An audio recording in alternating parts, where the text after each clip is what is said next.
आशा करता हूं आप सब बहुत अच्छे होंगे। मेरा नाम है सिद्धांत अग्निहोत्री। स्टडी ग्लोस पे आपका बहुत बहुत स्वागत है। इंडियन एक्सप्रेस का एक बहुत ही अच्छा आर्टिकल है ये। आखिरकार क्यों अभी तक इजराइल ने ग्राउंड इन्वेजन नहीं किया। चलिए, पर्सनालिटी डेवलपमेंट 31 अक्टूबर तक फिर से हमने सेल चलाई है। सिर्फ 300 रुपये का कोर्स, 50 किताबों का रिव्यू, 25 करीब लेक्चर्स, 1.5 घंटे के। मजा आ जाएगी आपको, क्योंकि लाइफ बदल जाएगी। शानदार कंटेंट्स आपका वेट कर रहे हैं। तो क्यों अभी तक इजराइल नहीं किया। देखिए, यूआर गैलोन कह रहे हैं हम तैयार हैं, है ना। नुआर गैलोन, बेंजामिन नेतन्याहू ने कल फिर दोहराया कि हम बिल्कुल तैयार हैं, हम ग्राउंड इन्वेजन होने वाला है गाजा पे। ठीक है, तो अब जब ग्राउंड इन्वेजन गाजा पे होगा तो यहां बेंजामिन नेतन्याहू ये तो कह रहे हैं कि ग्राउंड इन्वेजन होने वाला है, बट सबसे बड़ी दिक्कत कब होगा ये पता नहीं। ठीक है, बस झुंझुना बजा के कहते जा रहे हैं कि हाँ ग्राउंड इन्वेजन होने वाला है, ग्राउंड इन्वेजन होने वाला है। कब होगा नहीं पता। टैंक्स रेडी हैं, लोग रेडी, मतलब आर्मी रेडी है, हर कुछ रेडी है। 18 दिन से ज्यादा हो गए, बट ग्राउंड इन्वेजन का कुछ अता पता नहीं। तीन मुख्य वजहों की हम बात करेंगे। तो सबसे पहली जो वजह है वो है इस समय अमेरिकन फैक्टर।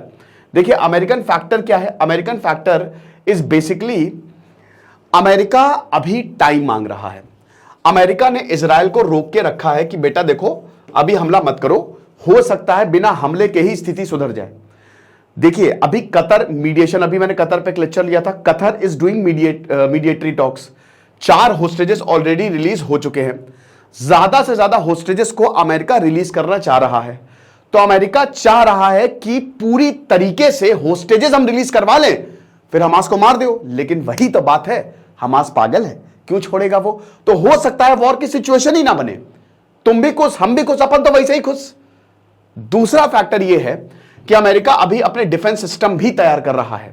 उसने थाड, जॉर्डन, इराक, अल उबैद जो बेस, सब जगह अपनी जो उनके एयर बेसेस है वहां पे अपने मिसाइल सिस्टम जो है वो तैनात करके यहां पे अमेरिका ने रखे हुए हैं कि भाई अगर कोई प्रॉब्लम होती है तो हमारे मिसाइल सिस्टम तैनात हैं। उन्होंने आपको पता है कि 2 एयरक्राफ्ट कैरियर भी भेज दिए। तो डिफेंस में भी अमेरिका प्रॉपर सपोर्ट दे रहा है, और मुझे लगता है अमेरिका के नेवी सील कमांडोज भी इसमें ऑपरेशनल है। ठीक है, तीसरा, अमेरिका को पता है कि भयानक कंसीक्वेंस हो सकते हैं इसके।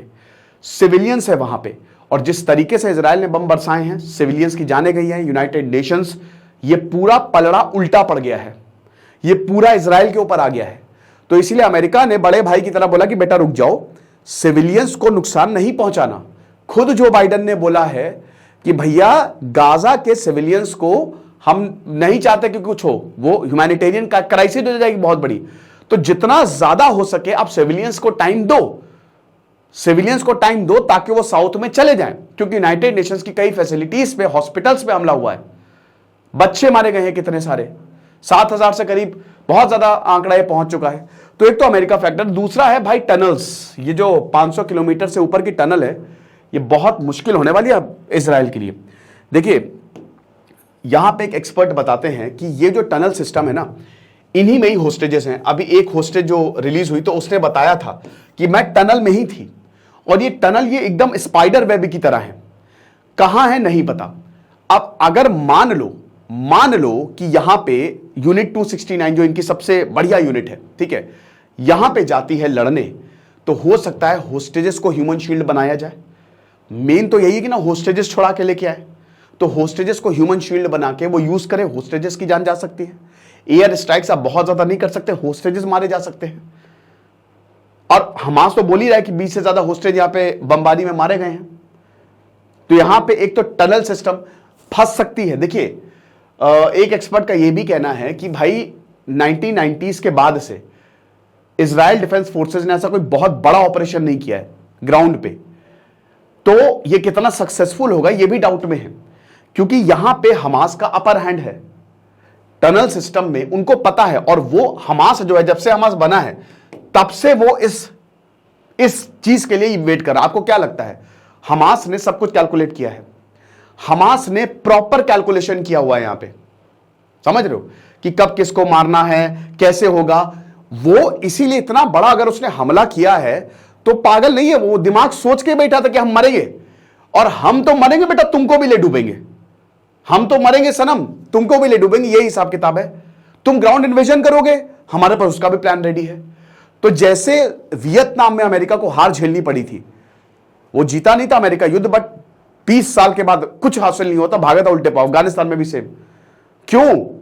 उनका भी टनल सिस्टम बहुत भयानक था, गुरिल्ला वॉरफेयर। वही हमास के साथ हो सकता है। तो ये एक बहुत बड़ी, जो इनका इतना बड़ा टनल सिस्टम है, ये इनके लिए बूंद साबित होगा हमास के लिए।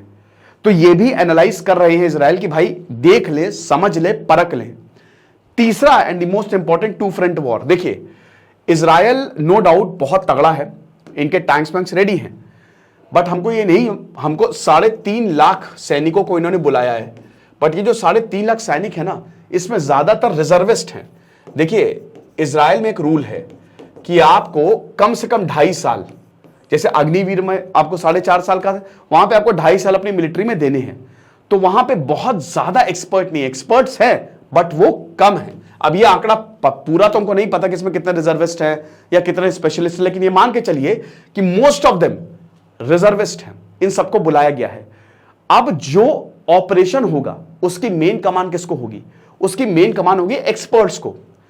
टू फ्रंट वॉर, ईरान लगातार ये वार्न कर रहा है कि अगर इस रीजन में स्टेबिलिटी हुई तो हम हिजबुल्लाह को छोड़ देंगे।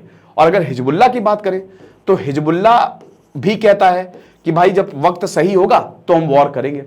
तो यानी कि हिजबुल्लाह के लड़ाके रेडी हैं, और हिजबुल्लाह ज्यादा सोफिस्टिकेटेड है हमास से, इनके पास वेपन्स भी ज्यादा है, इनके पास हथियार भी ज्यादा है।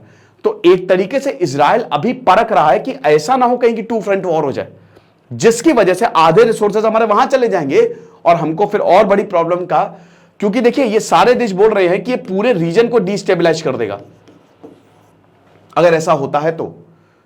तो सारे ऑप्शंस परखे जा रहे हैं कि पहले भाई अमेरिका जो है यहां पे यही चाह रहा है कि युद्ध ही ना हो, होस्टेजेस छूट जाए, बट क्या ऐसा हो पाएगा? ज्यादा से ज्यादा वक्त ग्राउंड इन्वेजन के तो तैयार हैं, कब होगा किसी को नहीं पता। फिर उसके बाद अगर मान लीजिए ग्राउंड इन्वेजन होता है और हमास को खत्म कर देगा इजराइल और पूरे गाजा को अपने कब्जे में ले लेगा, बट ये कितने दिनों तक चलेगा? ये मैंने आपको याद करिए जब युद्ध शुरू होता तभी बताया था कि हमास जाएगा तो कोई और खड़ा हो जाएगा। तो लॉन्ग टर्म सोल्यूशन इसका पीसी है और कुछ है ही नहीं। और हमास को तो भाई सजा मिलनी चाहिए, कतर वालों को तो हमास को जेल में डालना चाहिए, सारी लीडरशिप को जेल में डालो। तो ये मेन 3 रीजन है जिसकी वजह से अभी तक इन्वेजन नहीं हुआ है। आपको क्या लगता है आप बताइएगा। पर्सनालिटी डेवलपमेंट का कोर्स आप जरूर अवेल करें। Thank you so much.